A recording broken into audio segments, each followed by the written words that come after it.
What's good, team? Right now, I'm bringing you guys another top 10 video today, and today's top 10 video is going to be the top 10 reasons a lot of you guys do not top Yu-Gi-Oh events, no matter how hard you try, no matter how many times you guys go to this event. So, without further ado, let's begin.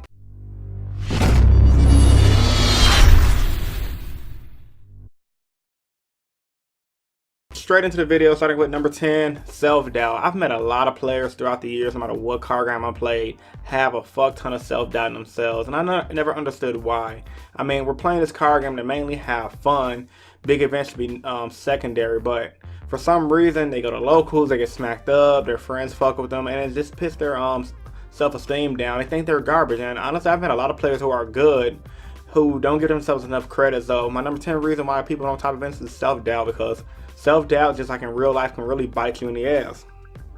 Number 9, negative people in their life. Now, a lot of people are really good at this game, but they have negative people in their life giving them stress, like at home, at school, at work. So with all that negativity rolling into trying to go to a Yu-Gi-Oh event, that's going to cause more negativity, because if you get mad and if you lose, you're going to take the loss 10 times harder than you would have if you didn't have so much negativity in your life. So negativity could just bring you down and dwell on you. And my advice to people who have a lot of negativity in life, just take a break from people, be by yourself. I'm doing that currently now. I got a lot of negativity in my past life, and now I'm more of a lone wolf, and guess what? Negativity's gone. So number 9 reason, cut the negativity out of your life, and you guys will see your success ratio go up.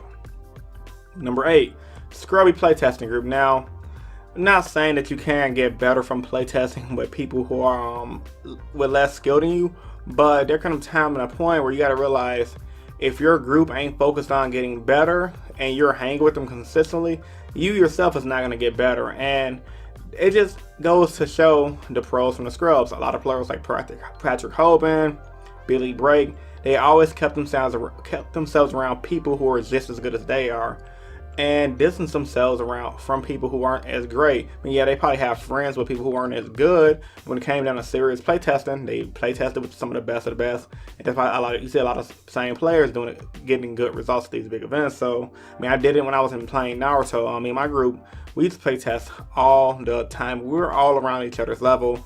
Some of us better than others, but for the most part, we all had about the same skill gap. It's just some of us weren't as good, which is why a lot of us didn't do as well as we should have, but that's neither here nor there.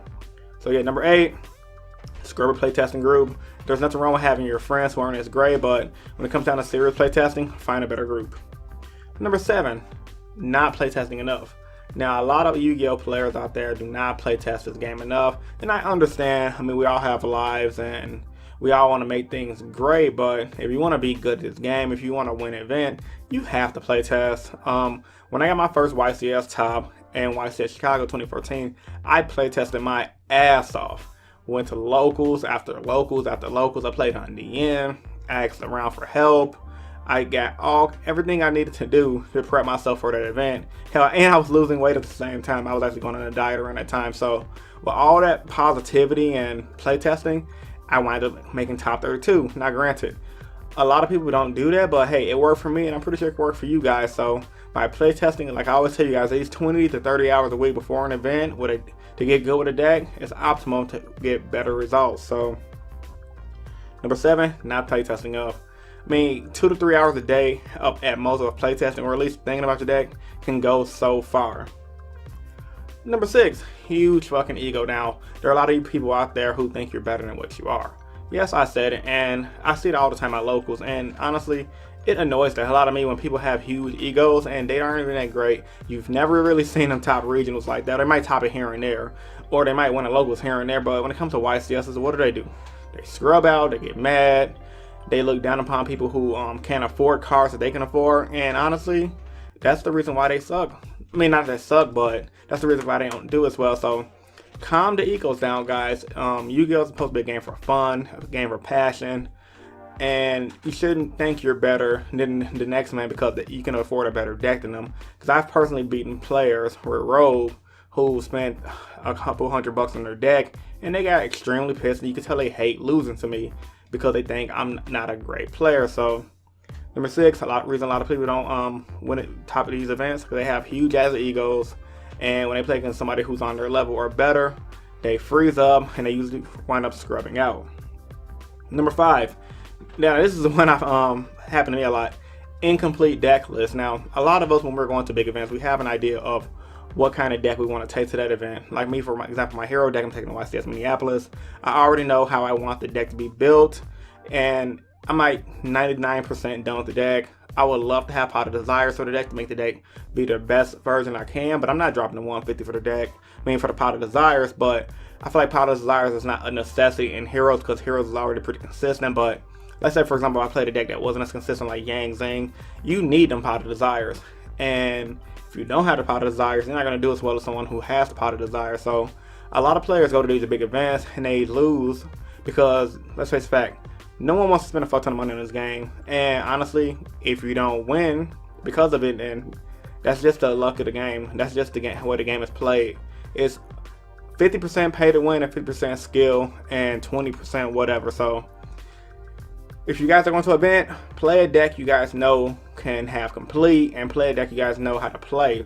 So that way you will be going to the event with your head held up high and you're like, okay, I have all the cards I need to do great. Number 4, constantly changing your decks.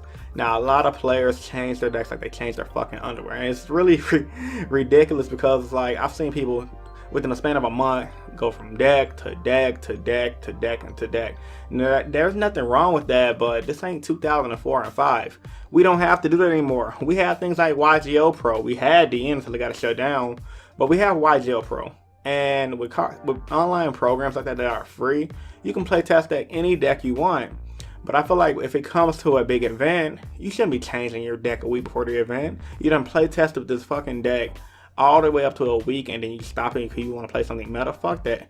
If you have a deck and you know you're good with it, play it at that event, and I guarantee you're going to be more satisfied and you can come out a better player and have more victories than you would have than if you would have played some meta deck. Unless you can just get really good and you're really gifted with that meta deck and then go for broke. But most of the time I see people just change their deck and scrub out and they get pissed because of it, and they always say, I should have just played the deck I played for the get-go.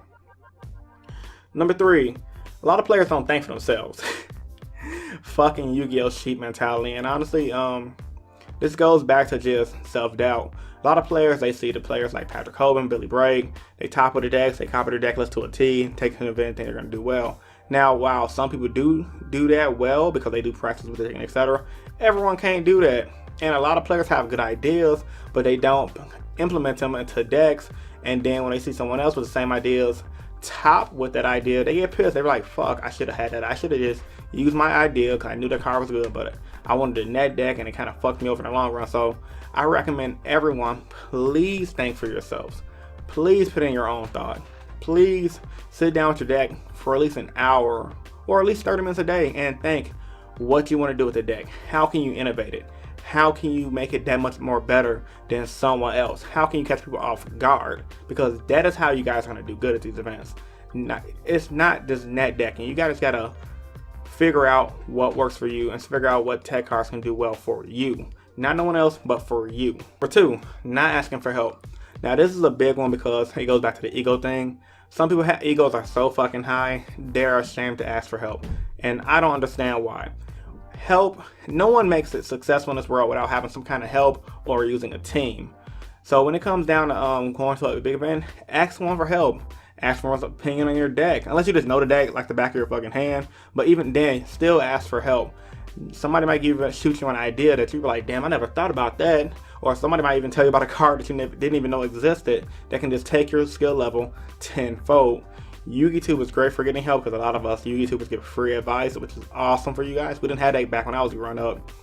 And yeah, just ask for help, guys. There's nothing wrong with asking for help. Asking help can just get you there. And last but not least, number 1 reason why people don't do great at events because they don't understand the reason why they lost. Now, this is a big one because every time I lose, I think about why did I lose, what mistakes I made, and how can I not make that same mistake in the next duel.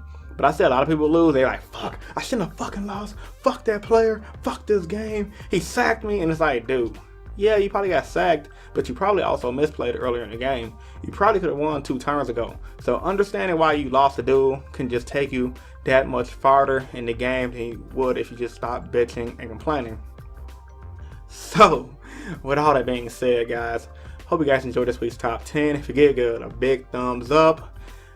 If you're a new viewer to the channel, I'd love for you to subscribe for more competitive Yu-Gi-Oh content. I upload 3 times a week. On Mondays, do my general discussions. On Wednesdays, do my top 10s. And on Fridays, do my Explain series, where I explain decks and archetypes in detail. As a lot of you guys already know, I have the GoFundMe set up for you guys to help support me for my YCS Minneapolis trip. We're almost at $100, so if you guys could help donate to support my trip, it'd be highly appreciated. Links to the donation page and my PayPal will be in the description below. Yeah, I just need a little help to help make my trip a lot easier for me.